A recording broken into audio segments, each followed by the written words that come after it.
So let's see, 1, 2, 3, 4. We have 4 people getting baptized. I'm just going to call their names out real quick and ask them to line up over here. Rylan Sterling, Jason Trujillo, Otis Ellsworth, and Donna Shiflett. So let's hear it for them as they all come over here right now. All right, so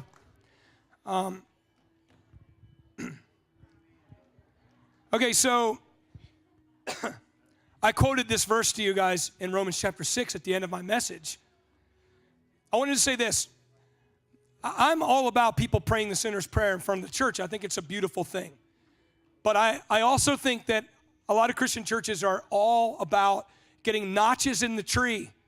We had 395 salvations this year. Where are all those people? To me, it's much more important at what happens after you pray that prayer, right? The Bible talks about making a profession of your faith in front of many witnesses. And I don't believe praying the sinner's prayer in front of the church is that profession. I believe that you need to understand what you're doing for this to really work. I mean, the gospel is not uttering empty words. Salvation is not uttering empty words into the air. It's not an incantation. The sinner's prayer is not an incantation. You have to understand what you're doing. You have to understand that you're giving your life to Jesus. And what I love about baptism here, in this verse here in Romans chapter 6, I believe that baptism is kind of like the next level. Even though there's nothing special about this water at all, nothing special about this baptismal tub. They come in many shapes and forms, and we can make it as glorious as we want. We can put a nice, beautiful river photo picture in the background by the greatest artist on earth. We could ship the water in from the Jordan River, you know. But can we dim that music just a little bit? But what makes baptism amazing is the symbolism of this ceremony and what God is doing here. And it says, listen, or it goes, for we died and were buried with Christ by what? Baptism. We died with baptism. We're identifying that our old life has died and was buried, just like Jesus was, right? Has died and was buried. It's amazing how important it is for people to understand that. That being a Christian is not going to the coolest church in town, right? It's not giving a bunch of money. It's dying with Christ to your old self. When John the Baptist was baptizing people, he was calling for a 180-degree turn. He was showing the world, he says, when you come into this water, you're showing the world that you've turned 180 and that your old life is out there, and when you come out of this, you're going to be a totally different person. And that's very important in salvation. And it goes like this, and it goes, and just as Christ was raised from the dead by the glorious power of the Father, now we may also live new lives. Who raised Jesus from the dead? The glorious power of his Father. Who is going to raise you who are being baptized? Who's going to raise you from the dead? The glorious power of the Father. And just like Jesus was brought back from death in that tomb, you are being brought back from the dead into a new life that you'll live out in your relationship with God. Since we've been united with him in death, we will also be raised as he was. Our old sinful selves are crucified with Christ so that, watch this, sin might lose its power in our lives. Man. And sin is losing its power in your lives.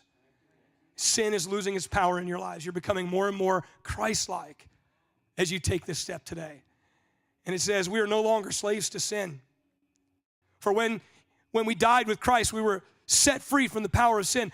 And since we died with Christ, we know we will also share his new life. We are sure of this because Jesus Christ rose from the dead and he'll never die again.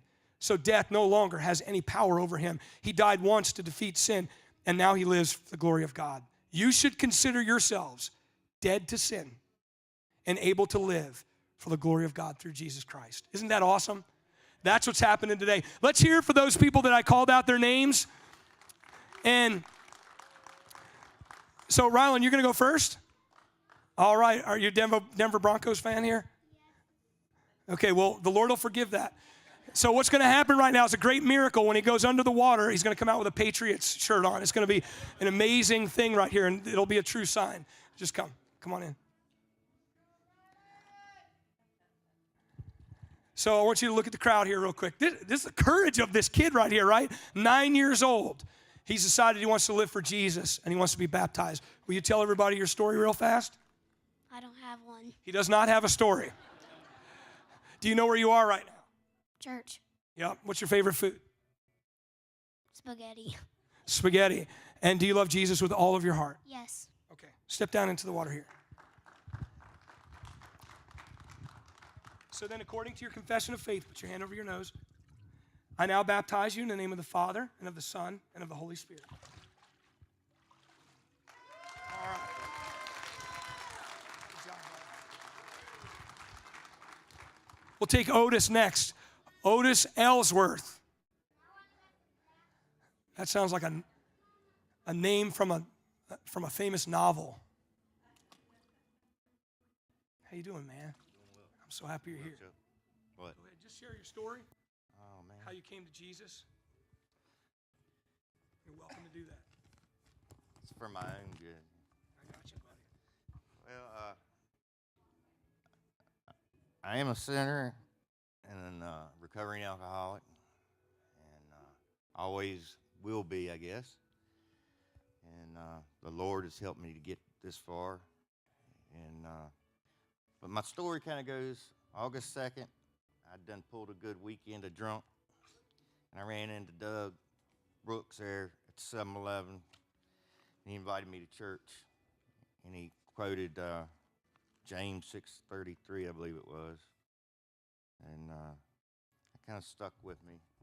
That, turn everything over to God, and He'll make everything else happen. So, and it's happening. But and then that Thursday, I called Doug. Something hit me. Said go to church with him on Sunday because he invited me, and I've been coming ever since. And I was baptized when I was younger, but I didn't really understand what it was about. And now I have a little bit better feeling of it. But God's always worked miracles in my life, seems like. And when things got tough, He got stronger in me and kept me going. And about all I can say right now, Mr. Chuck. Thank you, preacher. Oh, that's awesome. Come on, step down in the water. Wow, Otis. Buddy, I'll hold you down for 2 minutes if you can make it. Okay, we got this. Otis, according to your confession of faith, I now baptize you in the name of the Father, and of the Son, and of the Holy Spirit. I didn't think you were coming up.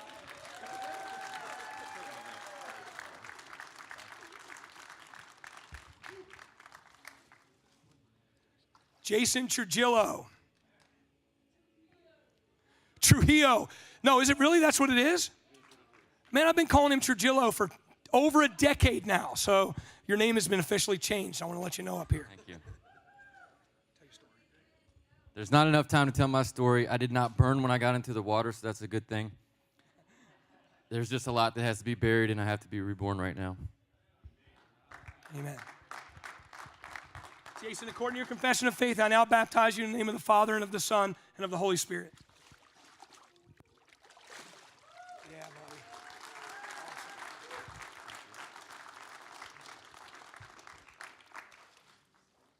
Oh, one more left. Donna. Let's hear it for Donna Shiflett. She comes. No, he's not here.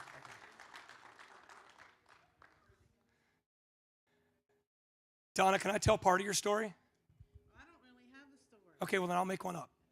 So, Donna's brother came one day. I was in the church with Gail. There he is, right back there. It'd be so funny if you fell, just straight in. I mean that in a loving way. So, yeah. Oh, no. Your back is, what? Yes, Your back is not killing you.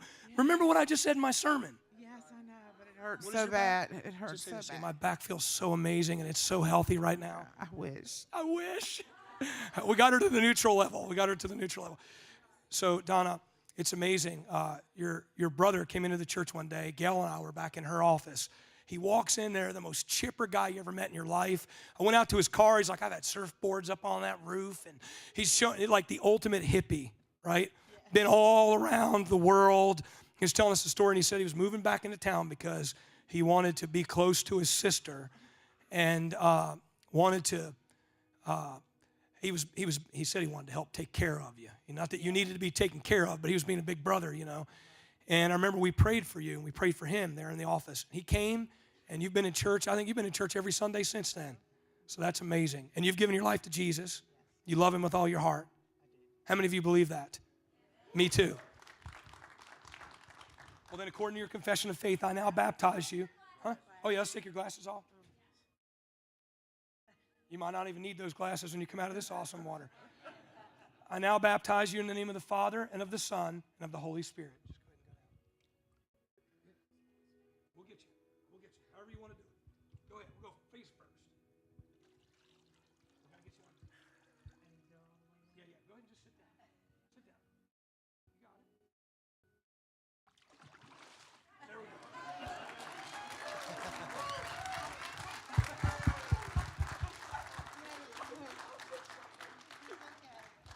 That was kind of like a Presbyterian and Assembly of God baptism, and mixed in with a little Lutheran, Anglican, and Catholic.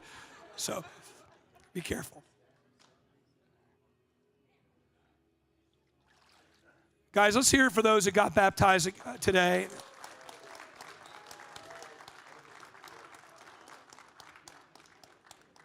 Hey, have an awesome week. God bless you, and we'll see you, I guess, this Wednesday night. We have First Wednesday, right? Yeah. So there's a service on Wednesday night. You can come to it. And otherwise, I'll see you next Sunday.